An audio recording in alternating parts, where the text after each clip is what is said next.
کہ ایک بہت بڑا بیسٹ ہوگا درندہ جس کے 9 سینگ ہوں گے اور وہ اس کے اوپر سوار ہوگی ایک آبرو باختہ عورت اور وہ اس سے کام لے گی اور وہ بیسٹ جو ہے تباہی پھیلائے گا دنیا کے اندر بہت بڑے پیمانے پر.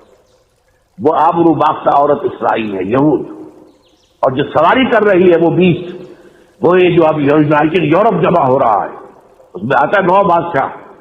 یہ ویسے تو ممالک کی تعداد زیادہ ہے لیکن ایک زمانے کے اعتبار سے اگر آپ کنگڈمز گنیں گے اس میں کہ جو ہوتی تھی تو وہ 9 بادشاہ جو اینشنٹ ہولی رومن امپائر تھی در حقیقت اس کو دوبارہ زندہ کیا گیا ہے یہ EU کی شکل کے اندر. تو اس حوالے سے یہاں سے وہ فوجیں آنی ہیں اور جیسا کہ میں نے کئی دفعہ آپ کو بتایا ہے جب یہ USSR کا خاتمہ ہوا ہے اور اس کے بعد نیٹو کو اثر نو آرگنائز کر رہے تھے ایکسٹینڈ کر رہے تھے تو اس وقت کسی نے پوچھا تھا نیٹو چیف سے کہ اب آپ کا دشمن تو ختم ہو گیا اب کاہے کے لیے آپ یہ ساری تیاریاں کر رہے ہیں تو کہا اب ہمیں خطرہ جو ہے مسلم فنڈامنٹلسٹ سے ہے اب اس کی ہم نے پیشقدمی کرنی ہے. اس کے لیے نیٹو اب مزید بڑھ رہا ہے اس کے اندر تعداد ہو رہی ہے. امریکہ کے اور روس کے درمیان سب سے بڑا نزاع اس وقت کیا ہے جارجیا کو اور جو ہے اس کے اوپر جو ملک ہے ان دونوں کو امریکہ نے جمہوریت کی طرف کھینچ لیا ہے نیٹو میں شامل کرنا چاہتا ہے. روس کہتا ہے ہرگز نہیں میں برداشت نہیں کروں گا اگر ان دونوں ممالک کو جو کبھی میرے زیر اثر ہوتے تھے اگر تم نے نیٹو میں شامل کیا تو پھر گویا کہ ہمارا کوئی معاہدہ آپس میں نہیں ہوگا. یہ چیزیں ہیں اس وقت جو دنیا میں ہو رہی ہیں. ان حالات کے اندر ہمیں پاکستان کے اندر میں نے ہمیشہ کہا ہے ہٹ لسٹ اللہ کی بھی ایک ہٹ لسٹ ہے. پہلے عرب ہیں ان پر تو آنا ہی آنا ہے عذاب آئے گا. دوسرے نمبر پر ہم پاکستانی ہیں. کیوں ہیں وہ پہلے نمبر پر کیوں ہیں ان کے پاس اللہ کا کلام ان کی اپنی زبان میں ہے اور ہم کیوں ہیں ہم نے ایک ملک اسلام کے نام پر لیا تھا لاکھوں انسانوں کی قربانی سے اور ہم نے وعدہ خلافی کی. وہ ملحمۃ العظمیٰ وہی ہونا ہے مڈل ایسٹ میں ہونا ہے اور وہاں جو عربوں کی تعداد جو ہے حضور نے ایک حدیث میں فرمایا ویل للعرب من شر قد اقترب ہلاکت اور بربادی ہے عربوں کے لیے اس شر سے جو قریب آ چکا ہے. یہ قریب ہے انہم یرونہ بعیدا ونراہ قریبا. وہ اسے دیکھتے ہیں کہ بہت دور ہے ہمیں وہ نظر آ رہا ہے سامنے ہم تو اسے قریب دیکھ رہے ہیں. یہ حالات ہیں جدھر اس وقت عالمی حالات جا رہے ہیں اور پورے دنیا پر تسلط جمانے کے لیے امریکہ جس لائے عمل پر عمل پیرا ہے اور اس میں خاص طور پر جس طریقے سے ایک جو پروفیسی ہے وہ سینٹ جان کی جو بائبل میں ہے بائبل کا آخری باب ہے مکاشفات یوحنا ریولیشنز آف جان. اب یہ جان کا لفظ ایک تو آتا ہے حضرت یحییٰ کے لیے وہ جو ہے حضرت یحییٰ علیہ السلام نبی تھے اور وہ حضرت عیسیٰ کے غالباً خالہ بھائی بھی تھے اور قریبی رشتے دار تھے اور وہ حضرت عیسیٰ سے بڑے تھے عمر میں لیکن تھے دونوں ہم ایک وقت میں موجود تھے دنیا میں. اور ایک جو ہے حضرت عیسیٰ کے حواریین میں جان ہے ان کی بھی ایک بائبل ہے سینٹ جان کی Bible gospel according to Saint John. لیکن انہی کے کچھ مکاشفات ہیں جو انہوں نے خواب وغیرہ دیکھے ہیں. قیامت کے قریب کے جو ہونے والے واقعات ہیں ان کے بارے میں ایک خاص جو واقعہ ہے اس کے ضمن میں کچھ عرض کروں. دیکھیے قرآن مجید میں قیامت کا ذکر اتنی مرتبہ آیا ہے کہ اس کا شمار ممکن نہیں. شاید ہی کوئی صفحہ قرآن کا اس کے ذکر سے خالی ہو. یہ اتنی تکرار اس کا نتیجہ کیا نکلا کہ صحابہ کرام کو تو ہر وقت مستحضر رہتی تھی قیامت شاید کہ قیامت آنے والی ہے. یہاں تک کہ ذرا تیز ہوا چلتی تھی آندھی آتی تھی تو صحابہ گھبرا اٹھتے تھے کہ شاید قیامت آ گئی. واقعہ یہ ہے کہ ایمان کا تقاضا یہی ہے کہ قیامت اس درجے مستحضر ہے. دو قیامتیں ایک قیامت انفرادی موت وہ جو میری اور آپ کی قیامت ہے حضور نے اس کو بھی قیامت سے تعبیر کیا ہے من ماتا فقط قامت قیامت تو ہو جو مر گیا اس کی قیامت تو آ گئی. اس لیے کہ ظاہر بات ہے کہ جو کچھ عمل کرنے کی مہلت تھی وہ ختم ہو گئی. اب تو نتیجہ نکلنا ہے. اس کے علاوہ جو ہے اب آپ کے پاس کوئی اور موقع نہیں رہا ہے کہ آپ کوئی اپنے نامہ اعمال کی جو دھبے ہیں سیاہیاں ہیں انہیں دھو سکیں. تو یہ قیامت جو ہے در حقیقت ہمارے ایمانیات کے اندر بہت مرکزی اس کی اہمیت ہے، اور جیسا کہ میں نے عرض کیا قرآن مجید میں جس تکرار کے ساتھ اور جس تفصیل کے ساتھ اس کا ذکر ہوا ہے، اس کے نتیجے میں صحابہ کرام کے تو سامنے یہ موجود رہتی تھی گویا کہ آنے والی، اسی اعتبار سے لیکن یہ کہ جب غفلت کا دور آتا ہے امت مسلمہ پر تو انسان قیامت کو بھول جاتا ہے، جیسے کہ ہم اپنی قیامت کو بھی بھولے ہوئے ہیں۔ ہم میں سے کون ہے جسے یہ یاد رہے کہ موت آنے والی ہے اور کسی بھی وقت آ سکتی ہے؟ ہم تو سمجھتے ہیں کہ ابھی گویا کہ یہاں تک کہ ہم کسی کو کندھا دے کر جا کر قبر تک پہنچا کر آتے ہیں تو اس وقت تو ذرا سا ارتعاش ہوتا ہے ہمارے اعصاب کے اندر کہ کل یہی واقعہ میرے ساتھ بھی ہو سکتا ہے، یا یہ کہ اس کی جگہ آج میں بھی ہو سکتا تھا۔ لیکن پھر اس کے بعد ہم اپنے دھندوں میں، اپنے کاروبار میں، اپنے روٹین میں، اپنے معاملات میں اتنے مصروف ہو جاتے ہیں کہ گویا کہ ہمیں ہمیشہ یہاں رہنا ہے، ہمارا یہاں دوام ہے، قیام جو ہے یہاں کا دائمی ہے اور موت کبھی نہیں آتی۔ اسی حوالے سے کہا گیا ہے وَلِلَّهِ غَيْبُ السَّمَاوَاتِ وَالْأَرْضِ، آسمانوں اور زمین کے غیب کا علم تو صرف اللہ کے پاس ہے۔ وَمَا أَمْرُ السَّاعَةِ إِلَّا كَلَمْحِ الْبَصَرِ أَوْ هُوَ أَقْرَبُ، اور قیامت کا معاملہ تو یہ اس کے سوا کچھ نہیں ہے کہ جیسے پلک جھپکنے جتنی دیر ہو یا اس سے بھی قریب تر۔ إِنَّ اللَّهَ عَلَى كُلِّ شَيْءٍ قَدِيرٌ، اللہ تعالیٰ ہر شے پر قادر۔ اس مضمون کو آگے بڑھایا گیا سورہ معارج میں، فَاصْبِرْ صَبْرًا جَمِيلًا، اے نبی صبر کیجئے، بڑی خوبصورتی کے ساتھ صبر کیجئے۔ اصل میں ابتدا میں ذکر ہے سأل سائل بعذاب واقع، مانگا ایک مانگنے والے نے عذاب جو واقع ہونے والا ہے، للکافرین لیس لہ دافع، اور کافروں سے اسے ہٹانے والا کوئی نہیں۔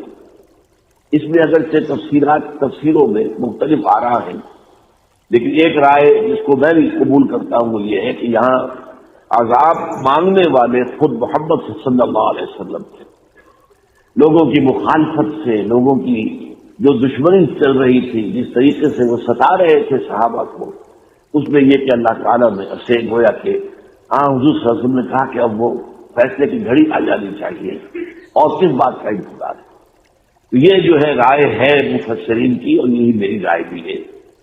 بعض لوگ سمجھتے ہیں کہ یہ بات تو رسول کے مقام سے بہت بڑی ہے کہ وہ قیامت کی درخواست کرے اللہ سے اور عذاب کی درخواست کرے، لیکن وہ بھول جاتے ہیں کہ اسی صورت کے ساتھ جو ہے جوڑا جو ہے وہ سورہ نوح ہے، اور نوح میں جو عذاب کی اللہ تعالیٰ کے عذاب کی جو دعا حضرت نوح علیہ السلام نے کی ہے، رب لا تذر علی الارض من الکافرین دیارا، اے اللہ اب تو اس زمین پر کسی کافروں کا ایک گھر بھی آباد نہ چھوڑ، ان لوگوں کو جو ہے برباد کر دے، تباہ کر دے۔ یہ ساری دعا موجود ہے سورہ نوح کے اندر۔ تو حضرت نوح بھی تو اللہ کے رسول تھے نا۔ بہرحال رسول بھی ہوتا ہے لیکن بشر بھی تو ہوتا ہے، تو اس کی بشریت بھی تو اس کے ساتھ ہے۔ آخر اس کے احساسات بشر کے احساسات بھی ہوتے ہیں۔ جو دعا آپ نے طائف میں مانگی تھی وہ میں نے کئی دفعہ آپ کو سنائی ہے، اس سے آپ کو اندازہ ہو سکتا ہے کہ آپ کے دل کو کتنی تکلیف پہنچی ہوئی تھی اس وقت، جس میں کہ وہ دعا آپ کی زبان مبارک سے نکلی۔ بہرحال یہ تفصیل کا ایک اختلافی موضوع ہے، لیکن یہ اس میں کہا گیا پھر فاصبر صبرا جمیلا، اے نبی ابھی ہمارے حساب میں وہ وقت نہیں آیا ہے، ہماری مشیت میں وہ وقت نہیں آیا ہے، آپ صبر کیجیے، جھیلیے، برداشت کیجیے مخالفت کو، استہزاء کو، تمسخر کو، جو بھی آپ کو تکلیفیں دی جا رہی ہیں، ہمیں خوب معلوم ہے کہ آپ کو تکلیف دی جا رہی ہے۔ وَلَقَدْ نَعْلَمُ أَنَّكَ يَضِيقُ صَدْرُكَ بِمَا يَقُولُونَ، ہمیں خوب معلوم ہے کہ جو کچھ یہ لوگ آپ کے بارے میں کہہ رہے ہیں اس سے آپ کا سینہ بھیجتا ہے، اتنی تکلیف ہوتی ہے۔ اب یہ سینے کا بھیجنا سمجھ لیجئے، تھرومبوسس جو مرض ہوتا ہے اس میں جو درد ہوتا ہے وہ ایسا ہوتا ہے جیسے کہ کوئی چیز سینے کو اندر سے بھیج رہی، وہ درد جو ہے حضور کو ہوتا تھا یہ باتیں سن کر۔ مجنون ہیں، پاگل ہیں، شاعر بن گئے ہیں، پتہ نہیں کہاں سے سیکھ کر آ گئے، شاعری اچھی کہتے ہیں، اور اصل میں تو انہوں نے ایک عجمی غلام کو اپنے گھر میں ایک کوٹری میں بند کر رکھا ہے۔ وہ عجمی غلام جو ہے وہ تورات اور انجیل کا جاننے والا ہے، ان سے ڈکٹیشن لیتے ہیں اور ہم پر آ کر غور سے ماتے ہیں کہ یہ بالکل وہی ہے وغیرہ وغیرہ، جیسی باتیں آپ کو سننی پڑتی تھی اور برداشت کرنی پڑتی تھی۔ وَلَقَدْ نَعْلَمُ أَنَّكَ يَضِيقُ صَدْرُكَ بِمَا يَقُولُونَ خوب معلوم، لیکن فَاصْبِرْ صَبْرًا جَمِيلًا إِنَّهُمْ يَرَوْنَهُ بَعِيدًا، یہ تو اس کو دیکھ رہے ہیں دور، ابھی قیامت بہت دور، وَنَرَاهُ قَرِيبًا، اور ہمیں وہ سامنے نظر آ رہی ہے، ہم دیکھ رہے ہیں کہ وہ قریب ہے۔ اس کا میرا جو ذاتی تجربہ ہوا تھا وہ میں کئی دفعہ پہلے بیان کر چکا ہوں، آج پھر اس پر تذکرہ کر رہا ہوں۔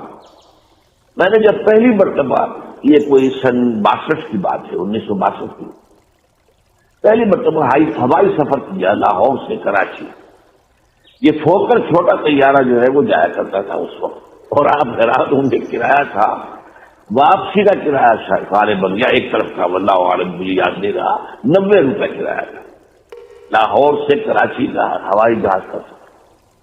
اور فوکس چونکہ نیچے چلتا ہے، زیادہ اونچا تو جا نہیں سکتا، وہ 30,000 فٹ وغیرہ 35,000 فٹ تو نہیں جا سکتا، وہ تو تقریباً 5 سے 10,000 تک جو ہے وہ اس کی رینج ہے۔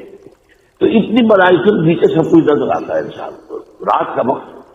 اب میں نے مجھے چونکہ جغرافیہ سے دلچسپی ہے، میں نے نوٹ کر دیا کہ 3 شہروں کی روشنیاں مجھے بیک وقت نظر آ رہی تھی، بھاولپور، اور اس کے بعد بھی جو آنے والا ہے سمرسٹا، اور اس سے پہلے ایک اور جنکشن آتا ہے لودرا بھاولپور سمرسٹا۔ عام ٹرین سے آپ جائیں تو ان کے درمیان آدھے گھنٹے کا فاصلہ ہے۔ تو مجھے احساس ہوا کہ دیکھیے میں اس وقت تینوں کو دیکھ رہا ہوں، اگر میں ٹرین سے جا رہا ہوتا تو میں جب لودرا پہنچتا تو سمجھتا کہ ابھی بھاولپور آدھے گھنٹے کے بعد آئے گا، اور بھاولپور پہنچ جاتا تو میں سوچتا کہ ابھی آدھے گھنٹے کے بعد لودرا آئے گا، اور میں ایک وقت تینوں کو دیکھ رہا ہوں۔ اس سے میرا ذہن گیا اللہ تعالیٰ پوری کائنات کو میں ایک وقت دیکھ رہا ہوں، اس کے لیے ماضی حال مستقبل کچھ نہیں۔ ہمارے لیے جب بھاولپور آ گئے تو لودرا ماضی ہو گیا اور سمرسٹا مستقبل ہے، لیکن اس کے لیے نہ کوئی ماضی ہے نہ کوئی مستقبل ہے، ہم وقت پوری کائنات اس کے سامنے ہے۔ وہ انداز ہے یہاں پہ، انہم یرونہ بعیدا ونراہ قریبا۔ میری جب پہلی مرتبہ کتاب چھپی سابقہ اور موجودہ مسلمان امتوں کی کا ماضی حال اور مستقبل، تو ہمارے یہاں کے ایک دانشور ہیں، ادیب ہیں، پرانے ICS آفیسر ہیں، مختار مسعود صاحب، میں نے ان کو پڑھنے کے لیے دیا، تو ان کا تبصرہ یہ تھا میری کتاب پر، آپ نے تو قیامت کو بہت قریب دکھا دیا ہے۔ تو فوراً میں نے یہ آیات پڑھی، انہم یرونہ بعیدا ونراہ قریبا، وہ اسے دور دیکھ رہے ہیں، ہم تو قریب دیکھ رہے ہیں۔ اب اس کے بعد 2 حدیثیں میں نے آپ کو سنائی۔ ایک حدیث میں جو حضرت انس سے مروی ہے رضی اللہ تعالیٰ عنہ، اور بخاری سے اس روایت، وہ اس تو انا وساطوں کا ہاتھین، آپ نے اپنی یہ 2 انگلیاں جوڑ کر، یہ جو شہادت کی انگلی ہے اور یہ جو درمیانی انگلی ہے، ان کو جوڑ کر کہا میں اس طرح مبعوث ہوا ہوں کہ میں اور قیامت یوں جڑے ہوئے، یعنی میرے اور قیامت کے درمیان کوئی وقفہ نہیں ہے، کوئی فصل نہیں ہے، اس لیے کہ در حقیقت حضور کی بعثت تو قیامت کی پہلی نشانی ہے۔ آخری رسول آ گئے تو ظاہر بات ہے کہ اب آخری رسول کا مطلب کیا ہے کہ اب تو قیامت ہی آئے گی، کوئی اور رسول تو آنے والے نہیں۔ یہی حدیث آ رہی ہے ترمذی میں حضرت مستورد ابن شداد سے، اور وہاں حضور فرماتے ہیں بعثت فی نفس الساعہ، میں تو عین قیامت میں بھیجا گیا ہوں، یہ قیامت شروع ہو چکی ہے، گویا کہ یہ ایک دن ہے اب میرے اور قیامت کے مابین، اس سے زیادہ کا وقفہ نہیں ہے۔ ہاں دن اللہ کا جو ہے 1000 برس کا بھی ہوتا ہے، اور اس میں سورہ معارج میں ہے کہ وہ 50,000 برس کا بھی ایک دن ہوگا قیامت کا دن۔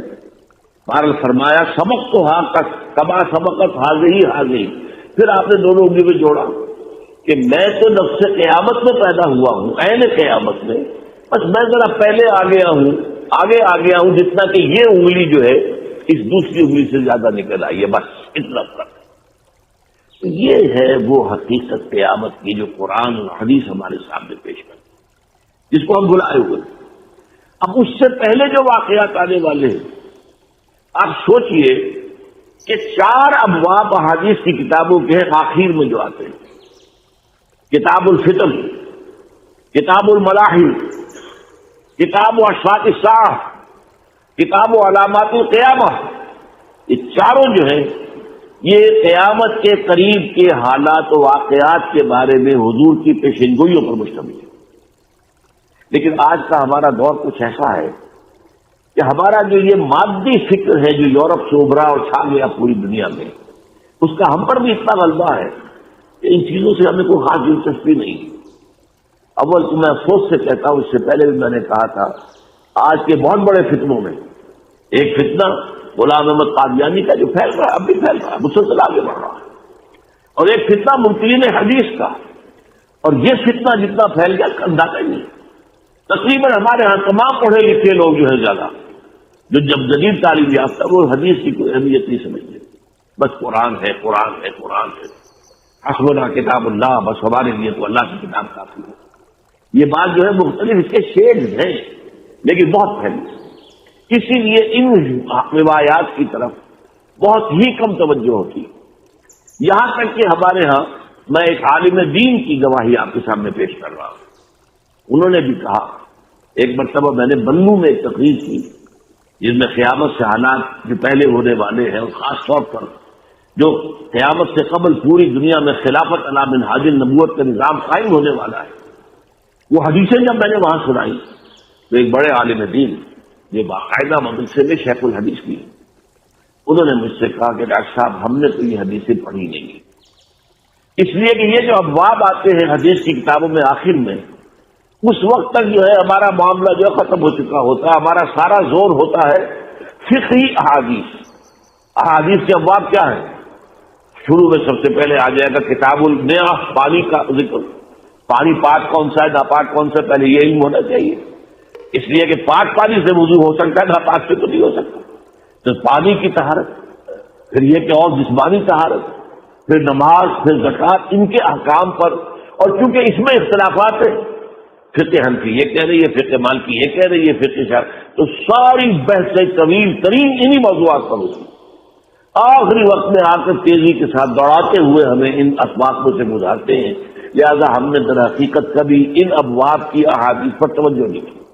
یہ ایک بڑے عالم دین کی شہادت میں آپ کے سامنے پیش کر رہا ہوں، لیکن یہ کہ اگر آپ حضرات کو ذرا بھی دلچسپی ہو اور ان احادیث کو پڑھیں، آپ کو معلوم ہوتا ہے ایک نتیجے تک انسان پہنچتا ہے، اور یہ وہ چیزیں جو آج پورے مغرب میں کہی جا رہی ہیں، یہودی اس کے قائل ہیں، عیسائی قائل ہیں، اور مسلمانوں میں سے بھی صاحب علم قائل ہیں، جس کو ویسٹ میں کہا جاتا ہے we are living in end times, زمانے کا یہ آخری دور ہے جس میں ہم رہ رہے ہیں، اس میں کوئی شک نہیں ہے کہ وہ آخری دور شروع ہو چکا ہے، اینڈ ٹائمز۔ اس نام سے ایک پروگرام بھی کیا تھا ڈاکٹر شاہد مسعود نے، جس میں میرا بھی بڑا حصہ تھا، آپ کو شاید یاد ہوگا، ARY پر جب وہ کام کرتے تھے، اور اس کی بڑی شہرت ہوئی تھی، انہوں نے بھی بہت محنت کی تھی، یہاں آ کر میرے آفس میں بیٹھ کر ریکارڈ کروایا تھا، اس میں میری بہت سی باتیں شامل ہیں، تو یہ اپنی جگہ پر ایک بہت اہم موضوع ہے جس کی طرف لوگوں کی دلچسپی نہیں۔ آج خاص طور پر میں آپ کو جو اس وقت کا جو دنیا کا سیناریو ہے وہ دکھانا چاہتا ہوں کہ کس تیزی کے ساتھ حالات ادھر جا رہے ہیں جدھر احادیث نبیہ نے خبر دی۔ احادیث نبیہ میں جو خبریں دی گئی ہیں ان میں ایک بہت اہم خبر جو ہے وہ ایک بہت بڑی جنگ جو ہوگی، جو عیسائیوں اور مسلمانوں کے درمیان ہوگی۔ اب یہ کچھ عرصے پہلے تک قطعاً کسی کے ذہن و گمان میں آنے والی بات نہیں تھی کہ عیسائیوں سے کیا جنگ ہوگی، کوئی دشمنی ہے نہیں، یہودیوں سے کہیے کہ دشمنی ہے، یہود دشمن ہے، عیسائیوں کے بارے میں تو قرآن بھی کہتا ہے، ایک آیت تو موجود ہے سورہ مائدہ کے اندر، یہ تو اہل ایمان سے محبت کرنے والے ہیں، اگرچہ ایک دوسری آیت بھی ہے کہ تم یہود اور نصارہ کو دوست نہ بناؤ اس لیے کہ وہ آپس میں ایک دوسرے کے دوست ہیں، لیکن یہ آیت بھی موجود ہے کہ اہل ایمان کے بدترین دشمن تو یہودی اور مشرکین ہیں، اور اہل ایمان سے قریب ترین جو ہیں وہ در حقیقت عیسائی۔ بہرحال اس وجہ سے خاص طور پر گمان ہی نہیں ہوتا تھا، اور جس طرح پورا عالم عرب، عالم اسلام امریکہ کا اتحادی بنا ہوا ہے، مغرب کا اتحادی بنا ہوا ہے، کچھ عرصے پہلے تک تو البتہ یہ تھا، جب تک کہ روس یا USSR زندہ تھا تو کچھ ممالک جو ہے ان کا رجحان جو ہے وہ ماسکو کی طرف زیادہ تھا، یہی معاملہ مصر کا تھا، شام کا تھا، عراق کا تھا، لیکن اس کے بعد تو ظاہر بات ہے کہ یونیپولر ورلڈ ہے، اور تمام مسلمان ممالک، بلکہ میں تو یہ کہا کرتا ہوں کہ ہماری جو حکومتیں ہیں وہ امریکہ کی پاکٹ یونینز ہیں، یا جو آپ کو معلوم ہے کہ بڑا کارخانہ ہے اس کے مزدوروں نے یونین بنا، لیبر یونین، تو ظاہر بات ہے لیبر یونین ایسی چیز ہے جو پھر دباؤ ڈال کر اپنے مطالبے بنواتی ہے.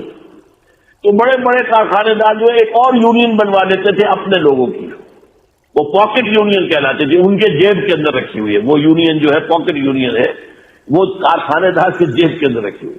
تو وہ چاہتے تھے کہ یہ جو مزدور ہیں ان میں جو ہے اس میں اختلاف ہو، ان میں ٹکراؤ ہو جائے، تاکہ ان کے اندر وہ مجموعی طاقت جو ہم سے مطالبات بنوانے کی ہے وہ ختم ہو جائے.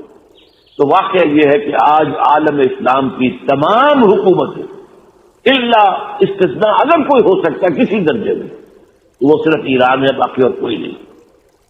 باقی سب کی سب پاکٹ یونین ہے. ایران کا حال بھی بہت تیزی کے ساتھ بدل رہا ہے، اور وہاں پر بھی اب جو فسادات ہوئے ہیں اور جو وہاں مظاہرے ہوئے ہیں، ظاہر بات ہے اس کے پیچھے امریکہ کا CIA کا ہاتھ ہے.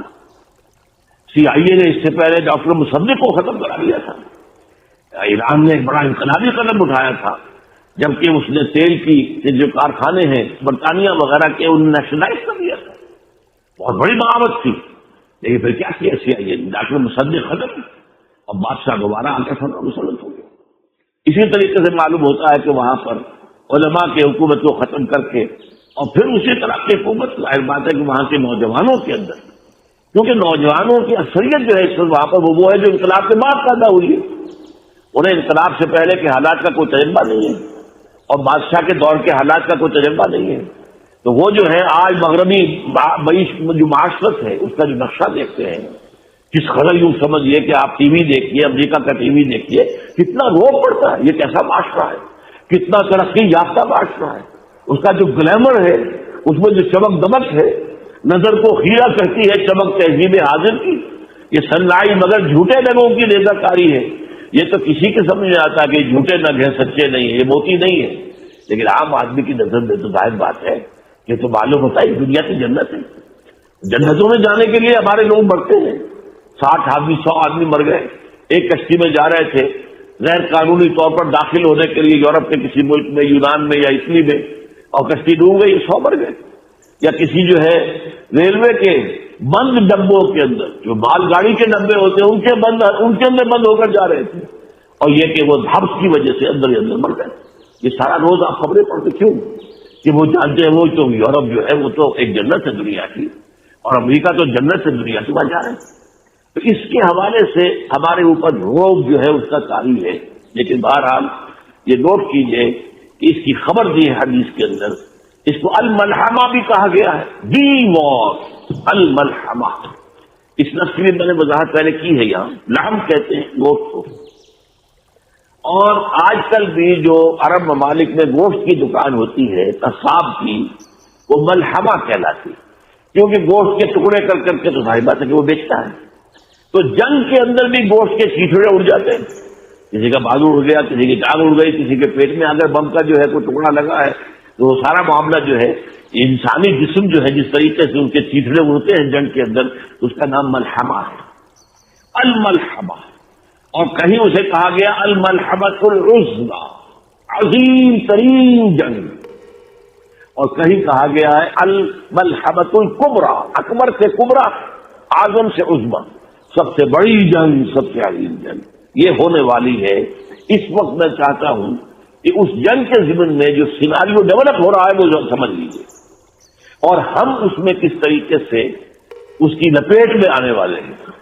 اصل جنگ تو وہ ہوگی مڈل ایسٹ میں، وہ تو عالم عرب پر ہونی، لیکن یہ کہ اس کی لپیٹ میں آنے والے جو ہیں وہ پاکستان اور افغانستان بھی. یہ جو حالات ہیں ان کے حوالے سے میں آپ کے سامنے رکھ رہا ہوں. اس وقت کیا حالات ہیں؟ اندرون ملک انتشار کی انتہا ہے. نمبر 2، اب ایک نیا بحث کھل گیا ہے، حکومت ورسس سپریم کورٹ. یہ کس حد تک جاتا ہے؟ آپ کو معلوم ہے کہ جو نیا ٹیکس لگا دیا گیا، ایک ٹیکس سپریم کورٹ نے ہٹایا، انہوں نے جھٹ چند گھنٹوں کے اندر دوسرا لگا دیا. اب آیا وہ قانوناً انہیں حق ہے یا نہیں ہے یہ تو سپریم کورٹ میں طے ہوگا. لیکن بہرحال عوامی مظاہرے شروع ہو گئے، اتنا زبردست ٹیکس ایکشن لگایا، سپریم کورٹ نے سو موٹو ایکشن لے لیا، اسے غلط صحیح ہے، اس کو روک دیا گیا. ظاہر بات ہے ایک کام تو انہوں نے کیا حکومت نے کہ اس کے خلاف جو ہے کوئی اقدام نہیں اٹھایا سپریم کورٹ کے، لیکن ایک اور ٹیکس ایک اور نام سے نافذ کر دیا. اب یہ بحثیں چل رہی ہیں کہ یہ جو ہے اس کا حق بھی ہے یا نہیں ہے، دستور میں اس کا اختیار ہے کہ نہیں. بہرحال وہ تو مقدمہ ہوگا، لیکن عوامی مظاہرے شروع ہو چکے ہیں، اور یہ عوامی مظاہرے جو ہمارے ہاں بعض سیاسی قوتیں ایسی ہیں، جماعت اسلامی بھی ہے، تحریک انصاف بھی ہے، وہ اسی انداز کے اندر چاہتے ہیں کہ عوام کے اندر امریکہ کی نفرت، اس لیے کہ یہ ٹیکس کون لگوا رہا ہے؟ یہ IMF لگوا رہا ہے، IMF سے ہمیں قرضے دلوائے گا، ان کی شرطیں ہیں یہ، اس لیے کہ IMF کے چنگل میں تو اگر آپ پھنس جائیں تو اس کے بعد نکلنا بہت مشکل ہوتا۔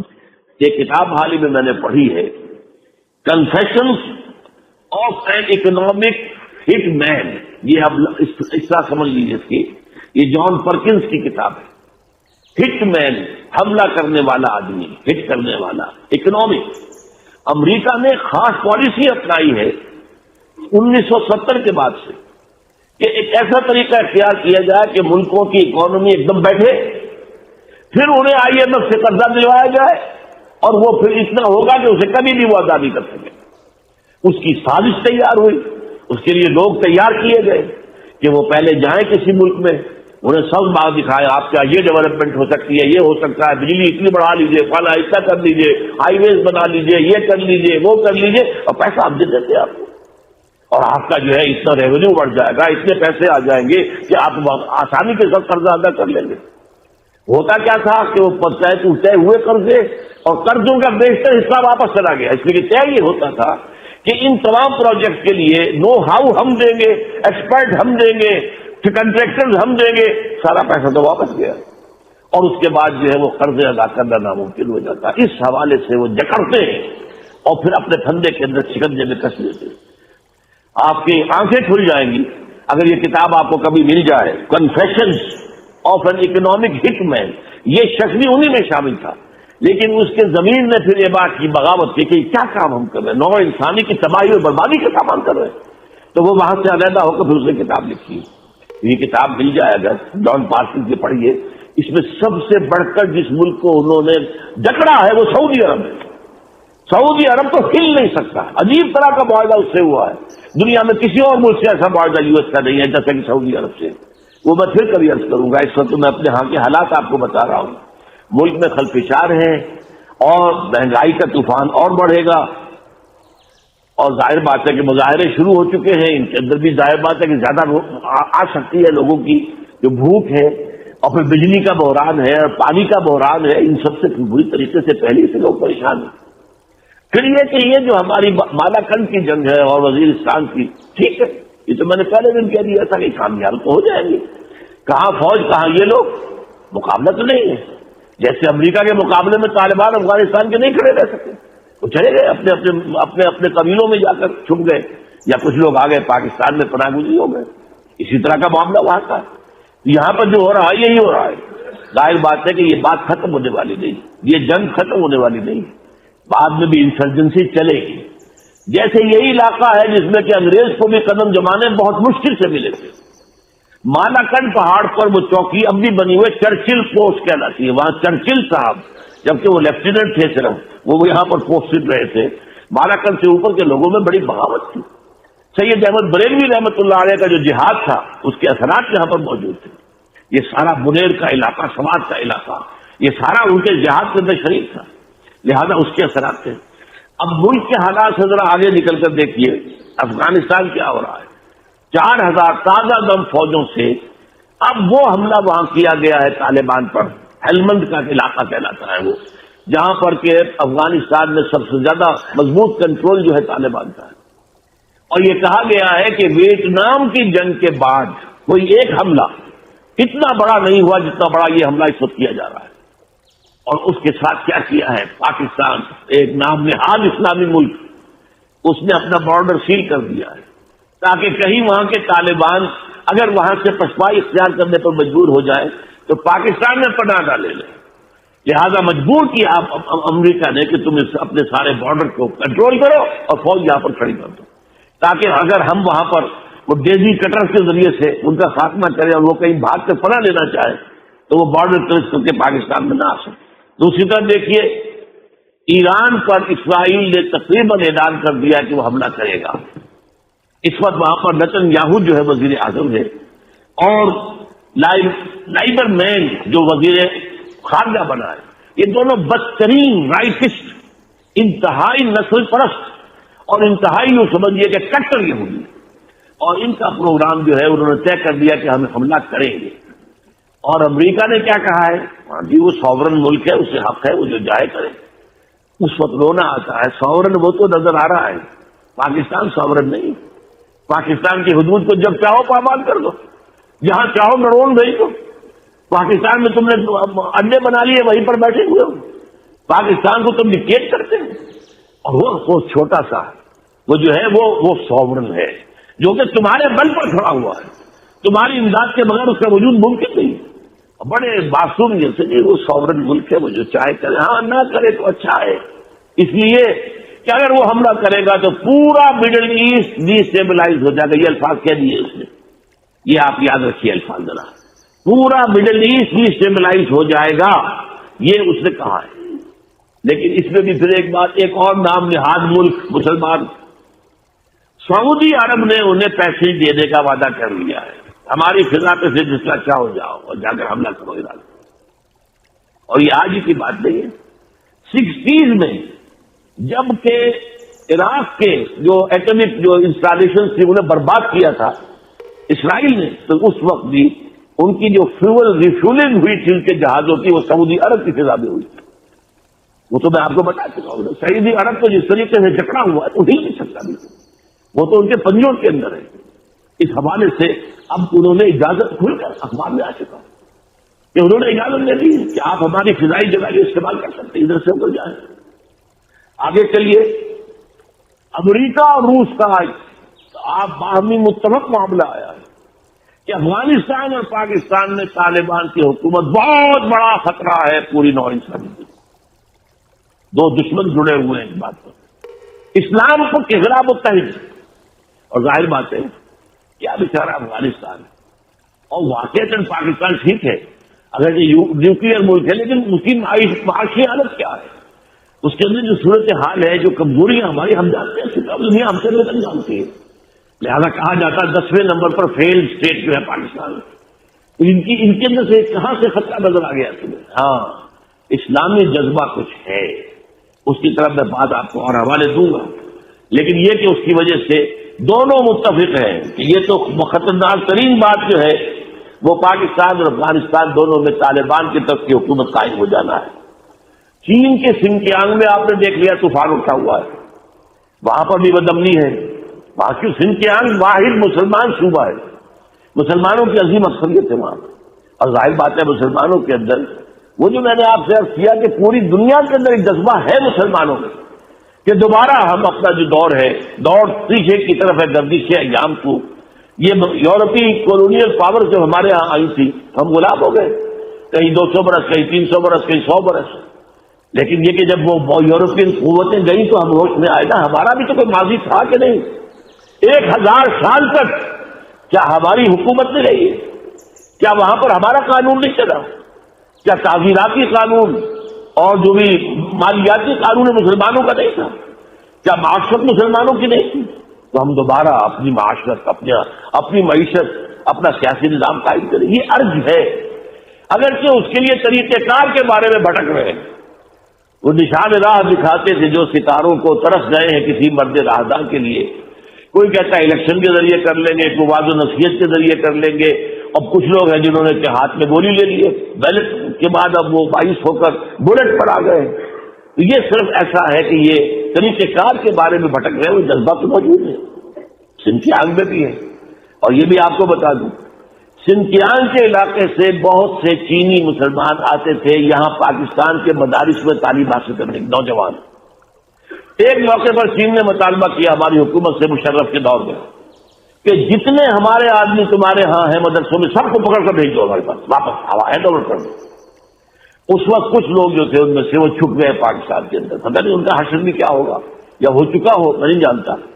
ہو سکتا ہے کہ جیسے اور لوگوں کو یہاں پکڑ پکڑ کر حوالے کیا گیا امریکہ کے اور پیسے لیے گئے، ایسے انہیں بھی پکڑ پکڑ کر دیا جا چکا ہو، اس لیے کہ ہمارے معاشرے میں چینیوں کا ان کی اپنی ایک شکل و صورت ہے، اس کا ان کا چھپنا ممکن نہیں۔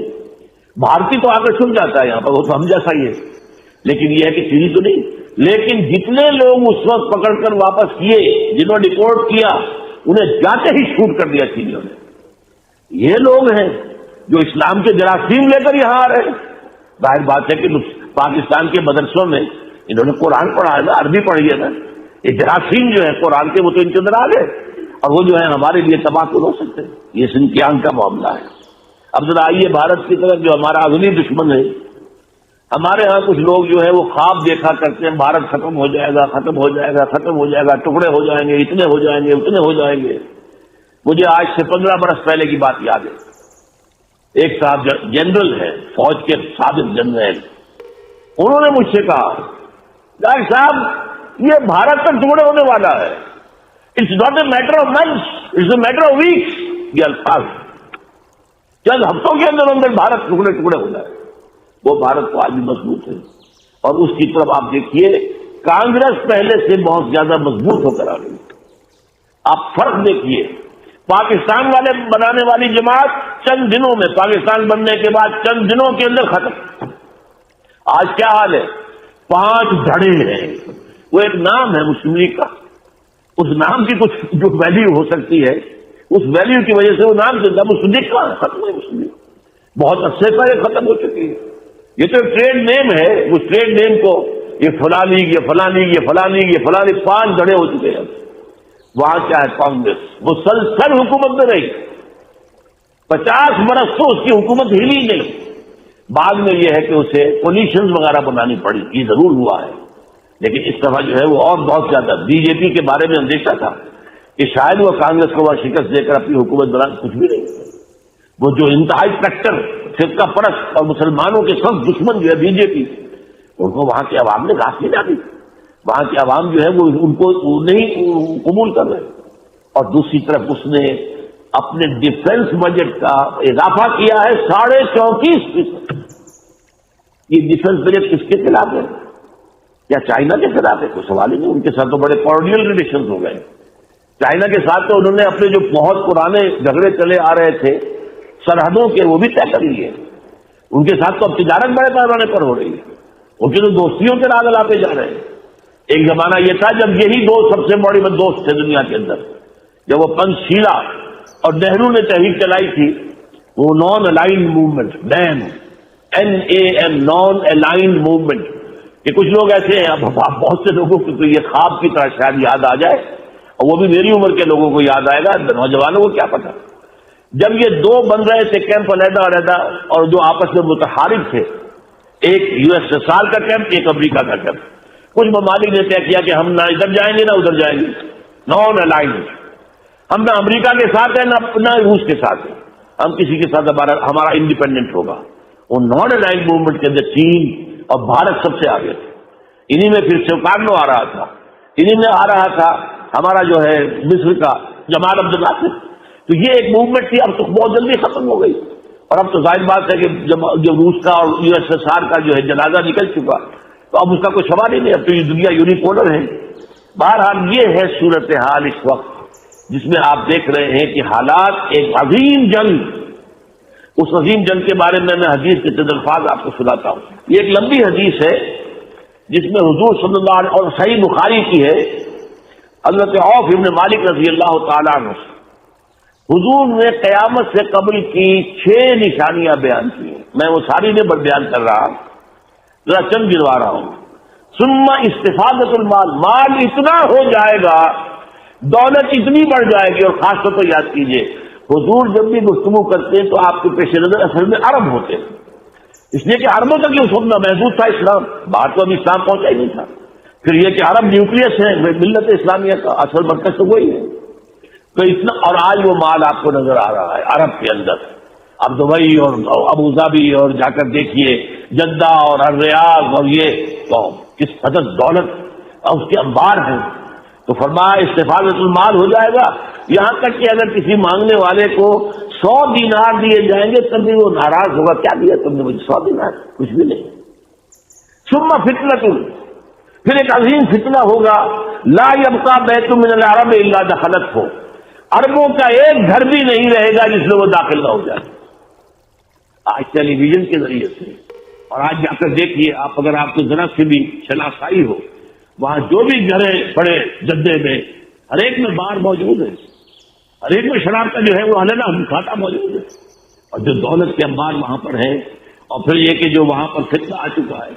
اب جو ہے وہ جو معاہدہ ہوا ہے جو اب سعودی عرب کا امریکہ کے ساتھ، اس میں یہی طے ہے کہ امریکہ بہت قلیل وقت کے اندر سعودی عرب کو ایک جدید مملکت بنا دے گا، ہر اعتبار سے جدید مملکت۔ اس کتاب کے مصنف نے عجیب لطیفہ لکھا ہے کہ میں جب ریاض پہلی دفعہ گیا تو بڑی بڑی شاندار بلڈنگوں میں، لیکن یہ کہ گند جو تھا، کوڑا کرکٹ، وہ جو ہے وہ بڑی بڑی بلڈنگوں کے باہر پڑا ہوا تھا، گویا کہ کوئی صفائی کا انتظام تھا ہی نہیں۔ اور وہاں چند بکریاں تھیں جو کچھ کھا رہی تھے دیکھ دیکھ کے۔ تو میں نے اپنے ڈرائیور سے پوچھا یہ کیا کر رہی ہے؟ ٹھیک ہے، ہمارے ہاں جو ہے یہ جو ہمارے ہاں ہوتا ہے اس طرح کا، وہ ساری بکریاں صاف کرتی، ہمارے یہاں کوئی محکمہ نہیں صفائی کا، اس لیے کہ کوئی عرب اس کو برداشت ہی نہیں کر سکتا کہ وہ گندگی اٹھائے اور صاف کرے۔ عرب تو عرب ہے، لہذا یہ کہ وہ چونکہ صاف یہ کر ہی نہیں سکتے، لہذا کوئی ہمارے یہاں صفائی کا نظام نہیں ہے، بس یہی بکریاں بھیڑیں اور جو بھی آ جائیں گائے وغیرہ وہ صاف کرتی۔ تو فرمایا ثم فتنہ، پھر فتنہ ہوگا، ثم ہدنۃ، پھر تمہاری ایک صلح ہوگی بنو اسفر کے ساتھ۔ یہ جو پیلے رنگ کے لوگ ہیں بنو اسفر کہلاتے رومی، جو کہ بہرحال گورے لوگ تھے۔ ثم یغدرون، پھر یہ رومی جو ہے تم سے جو ہے بے وفائی کریں گے۔ فیاتونکم تحت 80 غایۃ، پھر وہ تم پر حملہ آور ہوں گے 80 جھنڈے لے کر، تحت کل غایۃ 12,000، ہر جھنڈے کے نیچے 12,000 فوج ہوگی۔ اور مجھے بعد میں بتایا گیا ہے، ایک یہ مضمون ایک اور حدیث میں بھی آیا ہے جو ذی محمد سے ہے، اور وہ حدیث جو ہے وہ ابن ماجہ کی ہے، 12 یہ حدیث کافی ہے کہ عیسائی حملہ آور ہوں گے، وہ 80 جھنڈے لے کر آئیں گے اور ہر جھنڈے کے نیچے 12,000 فوج ہوگی۔ بعد میں معلوم ہوا کہ آج کل ایک ڈویژن فوج جو ہے 12,000 کی ہوتی ہے۔ اچھا، اب یہ تو صورتحال ہے اس وقت کی دنیا کی، اور حضور کی حدیث یہ ہے۔ اب سنیے، ٹوائنبی جو کہ پچھلی صدی کا عظیم ترین مورخ، اور مورخ ہی نہیں فلسفی، تاریخ کا فلسفی، اس نے یہ بات لکھی ہے، حال ہی میں میرے علم میں آئی ہے، 1930 میں لکھا ہے کہ افغانستان میں صحیح اسلامی تہذیب موجود ہے اور وہیں سے یہ تہذیب دوبارہ ابھرے گی۔ حدیث میں آیا کہ خراسان سے چلے گی فوجیں، یخرجو ناس من خراسان رایات السود، کالے جھنڈے نکلیں گے اور انہیں لا یردھا شیء، کوئی طاقت انہیں اس کا رخ موڑ نہیں سکے گی، یہاں تک کہ جا کر یروشلم میں نصب ہو جائے۔ یہ یہودیوں کے ہاتھوں واپس یروشلم لینا جو ہے وہ در حقیقت خراسان کے علاقے سے جانے والے لوگ جو ہیں وہ حضرت مسیح کے ساتھ ہو کر جب جنگ کریں گے تب یہ معاملہ ہوگا۔ تو حدیث موجود ہے، خراسان کی حدیث موجود ہے، اور ٹائم بھی کہہ رہا ہے کہ 1930 میں اس نے لکھا ہے یہ کہ افغانستان میں صحیح اسلامی تہذیب موجود ہے۔ اب آپ سوچئے، آج تو ہمارے یہاں لوگ کہتے ہیں دقیانوسی، بڑی بڑی پرانی، بڑی وہ نفرت کے ساتھ ان کی تہذیب کو، اور وہ کہہ رہا ہے برٹن کا سب سے بڑا فلسفی، 20ویں صدی کا سب سے بڑا تاریخ کا فلسفی، کہ وہاں صحیح اسلامی تہذیب موجود ہے اور وہیں سے اسلامی تہذیب دوبارہ ابھرے گی۔ آگے چلیے، یہی ٹوائن بھی لکھتا ہے، اس نے 1950 کے آس پاس لکھا ہے، اور یہ مجھے اسی کتاب میں ملا جس کا میں حوالہ بھی آپ کو دے چکا ہوں، confessions of an economic hit man. اس میں وہ لکھتا ہے the real war in the 21st century will be fought not between communism and capitalism but between Christians and Muslims۔ اس کی 2 کتابوں کا حوالہ اس میں دیا گیا ہے، civilization on trial and the world and the West, ان دونوں کے اندر اس نے یہ بات لکھی ہے۔ 21ویں صدی میں جو جنگ جس کو کہا جا رہا تیسری عالمگیر جنگ، تیسری عالمگیر جنگ، یہ تو میں سنتا آ رہا ہوں کوئی 20-25 سال سے، اور یہ بھی کہ 2 عالمگیر جنگیں جو ہے یورپ میں لڑی گئی، ہمارے کروڑوں لوگ مارے گئے، یورپین مارے گئے نا، پہلی جنگ عظیم، دوسری جنگ عظیم، ادھر بھی فارس کے جاپان کی وجہ سے بھی کچھ ہوا ہے، لیکن اصل تو یورپ کا ستیہ ناش ہوا۔ 6 کروڑ انسان جو ہیں وہ 2 جنگوں کے اندر ختم ہوئے یورپ کے اندر۔ یہ پہلی جنگ عظیم سن 14 سے 17 تک، اور پھر دوسری جنگ عظیم۔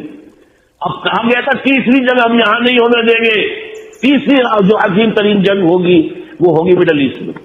اور جب یہ ٹائم بھی لکھ رہا ہے 1950 کے اندر، تو اس وقت خیال یہ تھا کہ یہ جنگ تو ہوگی کمیونسٹوں کی اور دو ہی ممالک ایک دوسرے کے آمنے سامنے تھے، ایک طرف امریکہ اور اس کے ہواری اور دوسری طرف USSR اور اس کے ساتھی.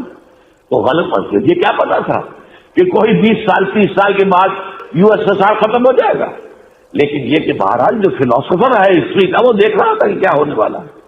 اس نے لکھا ہے تفصیل سے کہ کمیونزم اپنے آپ کو سسٹین نہیں کر سکتا، اس کے پاس کوئی ہائر آئیڈیل نہیں ہے، اس کے پاس کسی مافوق الفطری ہستی کا کوئی تصور نہیں ہے، اور جب تک کسی ایک اونچی ہستی کا تصور نہ ہو کوئی تہذیب اپنے آپ کو سسٹین نہیں کر سکتی. یہ لکھتا ہے بھی، اور کیونکہ اس کے پاس نہیں ہے یہ سسٹین نہیں کر سکے گا. لہذا جو جنگ ہونی ہے 21ویں صدی کے اندر وہ کمیونسٹوں اور کیپٹلسٹوں کے درمیان نہیں ہوگی بلکہ عیسائیوں اور مسلمانوں کے درمیان ہوگی. یہ ہے معاملہ جس کی طرف تاریخ جا رہی ہے. اس میں جیسا کہ میں نے کہا بہت بڑا اس میں جو احادیث ہے کہ یہ سارے عرب ممالک جو ہے ایک دفعہ اب یہ جو ہے عیسائی فتح کر لیں گے اور یہاں پر گریٹر اسرائیل ایک عظیم تر اسرائیل قائم ہو جائے گا. اس کے بعد حضرت مہدی سلام علیہ کا ظہور ہوگا اور عرب کے اندر ایک اسلامی حکومت قائم ہوگی. جو اس وقت جھگڑا ہوا ہے USA کے شکنجے کے اندر اللہ تعالیٰ نجات دے گا، وہاں اسلامی حکومت قائم ہوگی. اور اس کو قائم کرنے کے لیے ایک مشرقی ملک سے فوجیں جائیں گی. یخرج الناس من المشرق یوطئون للمہدی یعنی سلطانی. یہ حدیث میں نے پہلے بھی آپ کو سنائی ہے. اور اس کے بعد جو ہے پھر وہ الملحمہ بڑا ہوگا، اس کے اندر جو ہے نقصان مسلمانوں کا بہت ہوگا. اور وہاں پر مسلمانوں سے مراد عرب ہی ہے، کیونکہ وہ تو میدان جنگ مڈل ایسٹ بننا ہے. یہ ہمارا علاقہ میدان جنگ نہیں بنے گا اس جنگ میں. یہ ایک علیحدہ کی بات ہے کہ یہ لوگ اسلام کو ختم کرنے کے لیے جس طریقے سے یہاں پر بھی جو ہمیشہ دوانیاں ہو رہی ہیں کیا کرتے ہیں، لیکن یہ ایک علیحدہ موضوع ہے. وہ ملحمۃ العظمیٰ وہی ہونا ہے، مڈل ایسٹ میں ہونا ہے. اور وہاں جو عربوں کی تعداد جو ہے حضور نے ایک حدیث میں فرمایا ویل للعرب من شر قد اقترب، ہلاکت اور بربادی ہے عربوں کے لیے اس شر سے جو قریب آ چکا ہے. یہ قریب ہے، انہم یرونہ بعیدا ونراہ قریبا. وہ اسے دیکھتے ہیں کہ بہت دور ہے، ہمیں وہ نظر آ رہا ہے سامنے، ہم تو اسے قریب دیکھ رہے ہیں. یہ حالات ہیں جدھر اس وقت عالمی حالات جا رہے ہیں اور پورے دنیا پر تسلط جمانے کے لیے امریکہ جس لائے عمل پر عمل پیرا ہے، اور اس میں خاص طور پر جس طریقے سے ایک جو پروفیسی ہے وہ سینٹ جان کی جو بائبل میں ہے، بائبل کا آخری باب ہے مکاشفات یوحنا، ریولیشنز آف جان. اب یہ جان کا لفظ ایک تو آتا ہے حضرت یحییٰ کے لیے، وہ جو ہیں حضرت یحییٰ علیہ السلام نبی تھے اور وہ حضرت عیسیٰ کے غالباً خالہ بھائی بھی تھے اور قریبی رشتے دار تھے، اور وہ حضرت عیسیٰ سے بڑے تھے عمر میں، لیکن تھے دونوں ہم ایک وقت میں موجود تھے دنیا میں. اور ایک جو ہے حضرت عیسیٰ کے حواریین میں جان ہے، ان کی بھی ایک بائبل ہے سینٹ جان کی Bible, gospel according to Saint جان.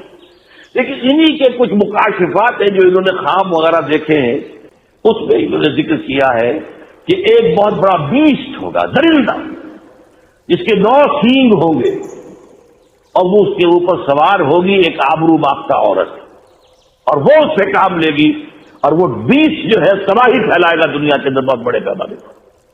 وہ آبرو باختہ عورت اسرائیل ہے، یہود، اور جو سواری کر رہی ہے وہ بیسٹ وہ یہ جو اب یورپ جمع ہو رہا ہے، اس میں آتا ہے 9 بادشاہ. یہ ویسے تو ممالک کی تعداد زیادہ ہے لیکن ایک زمانے کے اعتبار سے اگر آپ کنگڈمز گنیں گے اس میں کہ جو ہوتی تھی تو وہ 9 بادشاہ جو اینشنٹ ہولی رومن امپائر تھی در حقیقت اس کو دوبارہ زندہ کیا گیا ہے یہ EU کی شکل کے اندر. تو اس حوالے سے یہاں سے وہ فوجیں آنی ہیں. اور جیسا کہ میں نے کئی دفعہ آپ کو بتایا ہے جب یہ USSR کا خاتمہ ہوا ہے اور اس کے بعد نیٹو کو اثر نو آرگنائز کر رہے تھے، ایکسٹینڈ کر رہے تھے، تو اس وقت کسی نے پوچھا تھا نیٹو چیف سے کہ اب آپ کا دشمن تو ختم ہو گیا، اب کاہے کے لیے آپ یہ ساری تیاریاں کر رہے ہیں؟ تو کہا اب ہمیں خطرہ جو ہے مسلم فنڈامنٹلسٹ سے ہے، اب اس کی ہم نے پیشقدمی کرنی ہے. اس کے لیے نیٹو اب مزید بڑھ رہا ہے، اس کے اندر تعداد ہو رہی ہے. امریکہ کے اور روس کے درمیان سب سے بڑا نزاع اس وقت کیا ہے؟ جارجیا کو اور جو ہے اس کے اوپر جو ملک ہے ان دونوں کو امریکہ نے جمہوریت کی طرف کھینچ لیا ہے، نیٹو میں شامل کرنا چاہتا ہے، روس کہتا ہے ہرگز نہیں، میں برداشت نہیں کروں گا اگر ان دونوں ممالک کو جو کبھی میرے زیر اثر ہوتے تھے اگر تم نے نیٹو میں شامل کیا تو پھر گویا کہ ہمارا کوئی معاہدہ آپس میں نہیں ہوگا۔ یہ چیزیں ہیں اس وقت جو دنیا میں ہو رہی ہیں۔ ان حالات کے اندر ہمیں پاکستان کے اندر، میں نے ہمیشہ کہا ہے، ہٹ لسٹ اللہ کی بھی ایک ہٹ لسٹ ہے۔ پہلے عرب ہیں، ان پر تو آنا ہی آنا ہے، عذاب آئے گا۔ دوسرے نمبر پر ہم پاکستانی ہیں۔ کیوں ہیں وہ پہلے نمبر پر؟ کیوں ہیں؟ ان کے پاس اللہ کا کلام ان کی اپنی زبان میں ہے۔ اور ہم کیوں ہیں؟